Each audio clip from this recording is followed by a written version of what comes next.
Thank you, Grace, my friend, my sister, my colleague, for those kind words.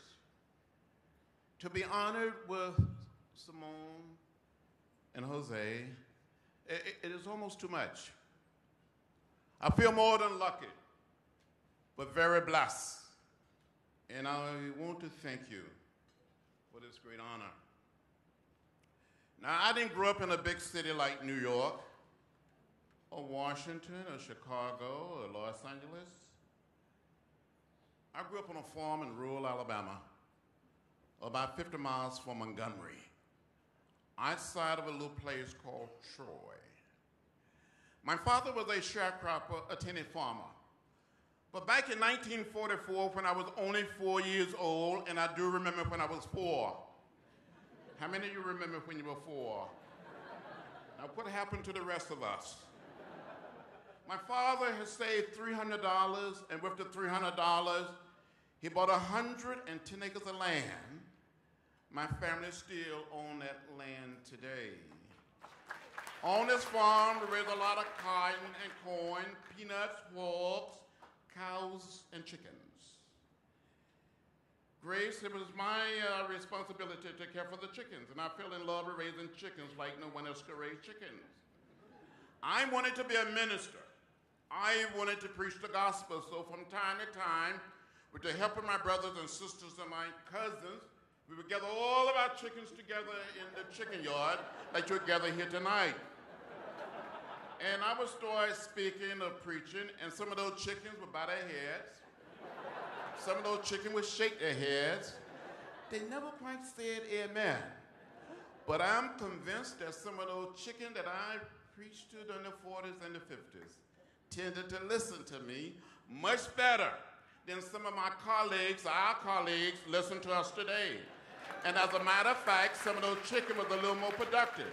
At least they produced eggs.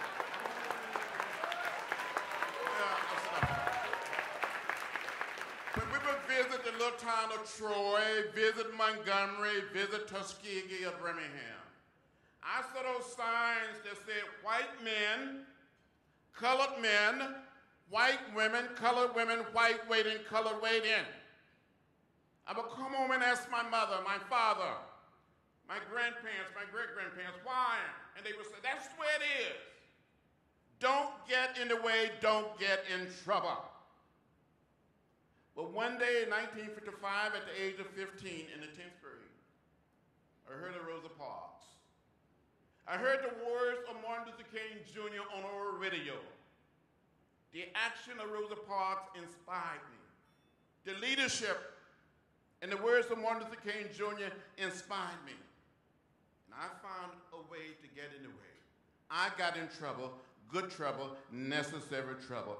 I want to thank you for getting in trouble, good trouble, necessary trouble. It's time for all of us, in spite of all of the progress we've made, to get in trouble, good trouble, and make some noise and don't be quiet.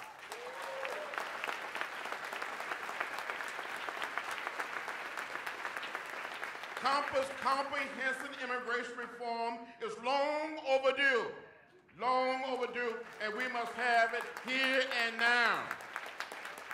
When I spoke at the March on Washington on August 28, 1963, had all of my hair and a few pounds lighter, I said, you tell us to wait. You tell us to be patient. We cannot wait and we cannot be patient. And that's what we must say.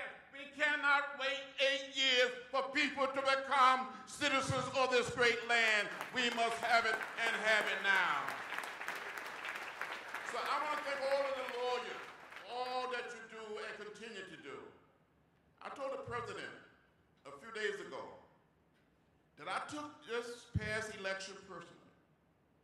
I gave a little blood on that bridge in Selma, Alabama on March 7, 1965. But some of my friends and some of my colleagues gave their very lives. The vote is precious, almost sacred. It is the most powerful, nonviolent instrument we have in a democratic society. We must open up the process and let everybody come in. One person, one vote.